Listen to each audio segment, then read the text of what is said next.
Welcome and thank you for tuning into today's episode of Medical Device Global Market Access by Pure Global. Today we are focusing on a critical development in the United Kingdom's regulatory landscape. On July 7, 2026, the World Trade Organization's comment period for the UK MHRA's Draft Medical Devices Amendment Regulations 2026 officially closed. This event marks a significant milestone in the UK's journey to establish a new, sovereign regulatory framework for medical devices and in vitro diagnostics post-Brexit. For any manufacturer with products on, or intended for, the Great Britain market, understanding these proposed changes is no longer optional. It is essential for future market access. The road to these new regulations has been a long one, involving extensive consultation with industry and stakeholders. The draft regulations represent the MHRA's concrete plan to move away from the legacy EU directives and create a system tailored to the UK's needs, with a strong emphasis on patient safety, innovation, and international cooperation. The closing of the WTO comment period signals that the draft text is nearing its final form, with the government expected to lay the regulations before Parliament in late 2026. This means the window for major changes is closing, and companies must now shift from providing feedback to actively preparing for implementation. So what are the most significant changes proposed in this draft? Perhaps the most impactful is the introduction of an international reliance pathway.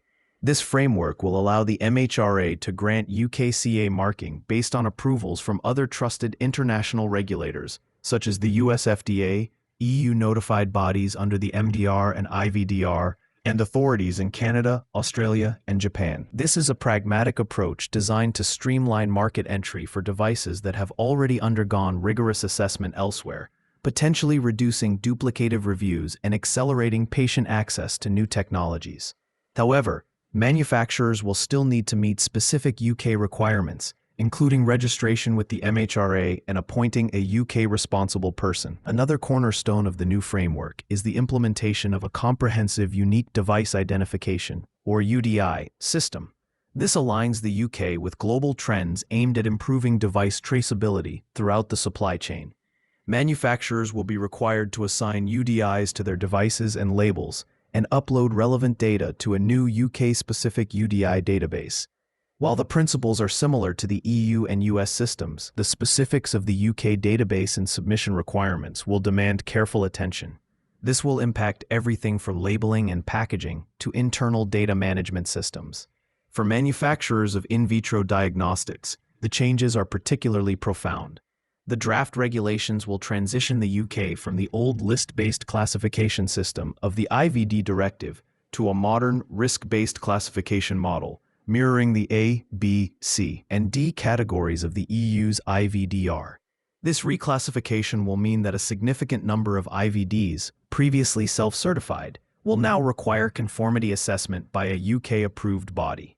This is a substantial shift that will increase the regulatory burden and scrutiny for many IVD products, demanding a proactive re-evaluation of technical documentation and conformity strategies.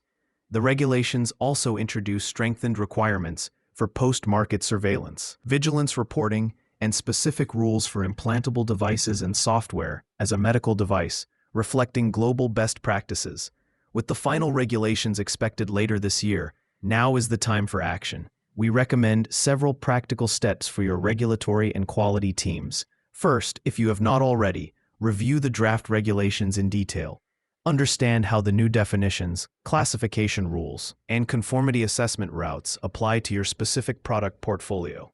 Second, for companies with existing approvals in other major markets, begin to map out your strategy for using the international reliance pathway.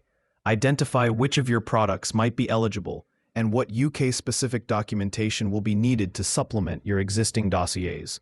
Third, start planning for UDI implementation. Assess the impact on your labeling, quality management system, and IT infrastructure. Finally, IVD manufacturers must begin the process of reclassifying their entire portfolio according to the new risk-based rules to anticipate the need for approved body involvement. Navigating this new regulatory landscape in the UK will be complex. If your team needs support in developing a transition strategy, leveraging the international reliance pathway, or ensuring your technical documentation meets the upcoming requirements, Pure Global is here to help. Please check the description for a link to our free AI-powered regulatory tools and database. Thank you for listening, and we will see you next time.